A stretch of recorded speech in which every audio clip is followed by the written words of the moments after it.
నమస్తే, welcome to Aadya media. ఈరోజు మనతో పాటు స్టూడియోలో ఉంది సీనియర్ జర్నలిస్ట్ ఇమ్మంది రామారావు గారు. నమస్కారం సార్. నమస్తే బాబు.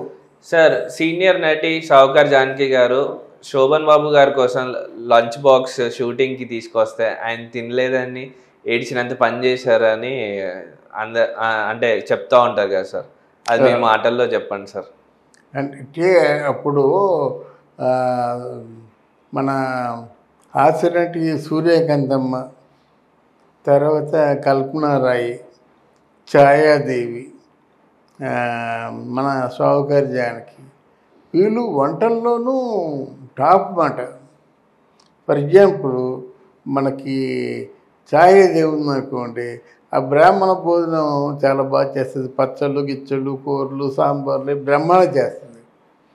ఇక నాన్ వెజిటేరియన్ కావాలంటే కల్పనారాయి ఎంత బాగా చేస్తుందో మనం చెప్పలేము.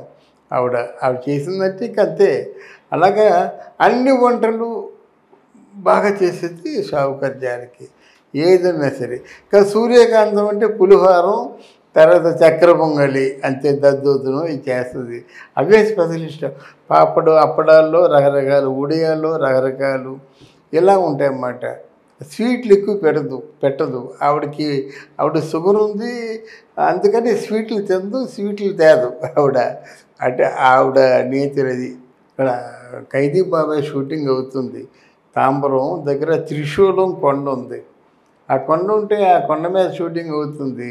ఏం షూటింగ్ సార్? అంటే డాన్స్, ఖైదీ బాబాయ్ ఫైట్ మూవీ. త్రిశూలం కొండ అంటే ఆ కొండ మీద ఇలా జారిపోతున్నట్టు అన్నిటికీ అనుకూలంగా ఉంటుంది అన్నమాట. జారిపోవడం అంటే కింద జారిపోరు, సగం దూరం జారిపోతారు, అడ్డు ఉంటుంది అన్నమాట. అలాగే అందుకనే దాన్ని చాలా భయంకరంగా ఉంటుంది. అక్కడ షూటింగ్కి అనుకూలంగా ఉంటుంది అన్నమాట. ఆ పైకి వెళ్ళిపోతారు, చెట్లు అవి ఉంటాయి, అక్కడ చిన్న బంగ్లా లాగా ఉంది ఆర్టిస్టులు వాళ్ళు ఉండడానికి. అప్పుడు క్యారవాన్లు లేవు, బంగ్లా ఉంటే చల్లగా గాలేస్తుంది, అక్కడ కుర్చీలు వేసుకొని కూర్చోవడం అంతే. కానీ క్యారీ వ్యాన్లు లేవు. ఎవరికైనా నిద్ర వస్తే అలాగా కుర్చీలోనూ సాగరపడమే తప్ప ఇట్లాంటి ఏమీ లేదన్నమాట. దానికోసం నేను శోభన్ బాబుకి షూటింగ్ అంటే నేను పక్కన ఉండాలేదు, వెళ్ళిపోతున్నాడు. నేను వెళ్ళిపోతుండే నాకు వాళ్ళు ప్రొడక్షన్ వాళ్ళే భోజనం పెడుతుండేవారు. అప్పుడు మీరేం చేసేసేవారు సార్? అంటే ఉద్యోగ రీత్యా జర్నలిస్ట్ అండి నేను. జర్నలిస్ట్లోనూ అక్కడ మంచి పత్రికలు రెండే ఉండేవి. ఒక పత్రిక చిన్న పత్రిక వెండితెర, ఒక పత్రిక పెద్ద పత్రిక సినీ హెరాల్డ్. మాది సవేర హోటల్లో ఆఫీస్ ఉండేది. అప్పుడు మిగతా పత్రికలే లేవు కదా. అంటే మా పెద్ద పత్రికలో ఉన్న పెద్ద జర్నలిస్ట్ నేను, బాగా చదువుకున్నాను. తర్వాత ఏంటంటే నాకు ఒక నేచర్ ఉందన్నమాట, ఎక్కువ మాట్లాడను. నాకేదో నచ్చినట్టయితే ఒకటి రెండు మాటలు లేకపోతే కూర్చుంటాను అంతే. శోభన్ బాబు కూడా అంతే. ఇద్దరు కూడా జోకులు, నేను చదివిన జోకులన్నీ చెప్పేవాడిని, తను కూడా జోకులు చెప్పడం. అంటే ఆయనకు ఒక అలవాటు ఉంది, పొరపాటున కూడా మనం ఎవరి గురించి కూడా బ్యాడ్ చెప్పకూడదు. ఒకవేళ పొరపాటున ఎవరి గురించి అని మీరు బ్యాడ్ అని చెప్పారనుకోండి, రెండో రోజు కూర్చోబెట్టడం మాట. ఒకళ్ళ గురించి బ్యాడ్ చెప్పరు, ఆయన చెప్పరు. అది సరే. ఆ నేచర్తో ఉండబట్టి కలిసాం, మొత్తానికి ఏదో విధంగా కలిసి కూర్చుండేవాడు అనమాట. కూర్చొని నాకు కావాల్సిన ఉంటే నలుగురు, ఇప్పుడు అవి వెళ్ళాలనుకోండి, శోభన్ బాబు గారు ఉన్నారు, షావుకార్ జానకి గారు ఉన్నారు, టి కృష్ణ డైరెక్టర్ ఉన్నాడు. ఇలా 4 ఇంటర్వ్యూలు తీసుకుని పని చేసినట్టు అయిపోయేది కదా. అలా చేసేవన్నమాట. అయితే సరిగ్గా మధ్యాహ్నం 1 గంట అయ్యేసరికి లంచ్ బ్రేక్ ఇచ్చారు. లంచ్ బ్రేక్ ఇస్తే ఆ బంగ్లాలో శోభన్ బాబు గారికి లంచ్ ఆయన లంచ్ అంటే క్యారేజ్ అంతా తమాషాగా ఉంటుంది ఆయన లంచ్ అంతా. ఒక్కొక్క దాంట్లో ఒక్కొక్క ఫుడ్ ఐటమ్స్ సైంటిఫిక్గా ఉంటాయి, అంటే డైటీషియన్ చెప్పిన ప్రకారంగా ఉంటాయన్నమాట. ఫుడ్ ప్రియుడా సార్ శోభన్ బాబు గారు? ఒకప్పుడు, కానీ ఇప్పుడు డైటీషియన్ అనమాట.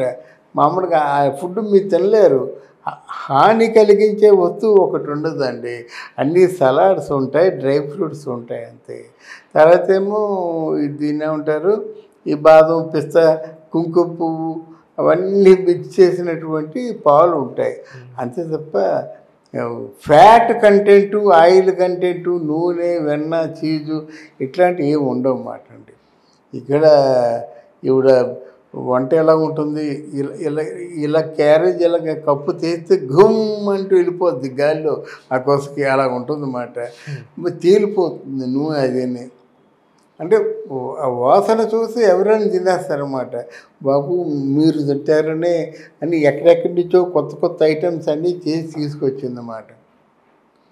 దీంటమ్మా అసలు నేను తినడం మానేసి ఎన్నాళ్ళు అవుతుంది, ఇప్పుడు తీసుకొస్తే నేను తినకూడదమ్మా అంటే ఈ ఒక్కరోజు ఎవరైనా అంతే కదా, ఒకరోజుకి ఎవరైనా ఒకరోజు పెద్ద ఏం కష్టం కాదు కదా, ఒకరోజు తినేయండి అని చెప్తే తినలేదు. అది ఏడిపిస్తుండేమో అనుకుందన్నమాట. వడ్డిస్తుంది ప్లేట్లో వేసి. లేదమ్మా నేను తిన్నమ్మా, నేను మిగతా వాళ్ళందరికీ నా పేరు చెప్పి సర్దే అంటే, లేదు నేను మీకోసమే తెచ్చాను, నా మీద ఒట్టే తినకపోతే అందమాట.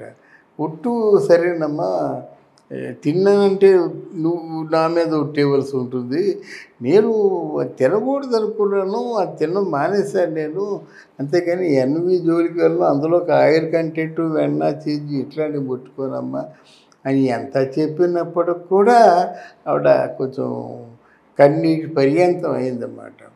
అప్పుడు చెప్పాడు అన్నమాట, మీరు ఏమి చేసినప్పుడు కూడా నేను తీసుకోలేదు, నేనంటే మీకు ఎంతో వాత్సల్యం అభిమానం, ఈ అభిమానాన్ని పాడు చేసుకోను గనక ఒక పని చేయండి, మీరు నా పేరు చెప్పి అందరికి కూడా పెట్టేయండి, అందరూ తింటే ఎంతమంది తింటే మీకు అంత ఆనందం, నాకు కూడా అంతే ఆనందం, నేను తిన్నట్టుగా ఫీల్ అవుతాను అని బోధపరిచి చివరికేమో అందరికీ ఆ వంట అందరికీ పంచిన తర్వాత మనం జానకమ్మ నిజంగా మీరు ఇంత స్ట్రిక్ట్గా ఉన్నారంటే, నేను రామారావు గారే బాగా ప్రిన్సిపల్గా ఉంటారు, రామారావు గారే స్ట్రిక్ట్గా ఉంటారు అనుకున్నాను, కానీ మీరు ఇంత స్ట్రిక్ట్గా ఉన్నారంటే మాత్రం అయ్యి బాబోయ్ గ్రేట్ అని చెప్పేసి మెచ్చుకుంది.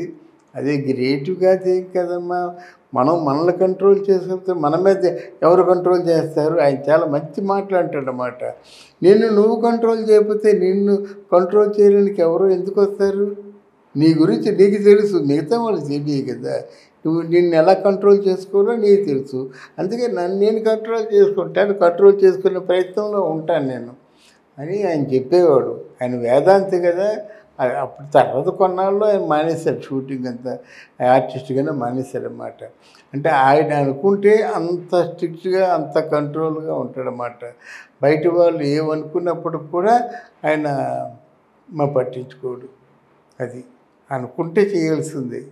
అది ఆయన అంత స్ట్రిక్ట్గా ఉండి ఏ రోజు కూడా ఆయన పద్ధతులు దారి తప్పలేదా సార్?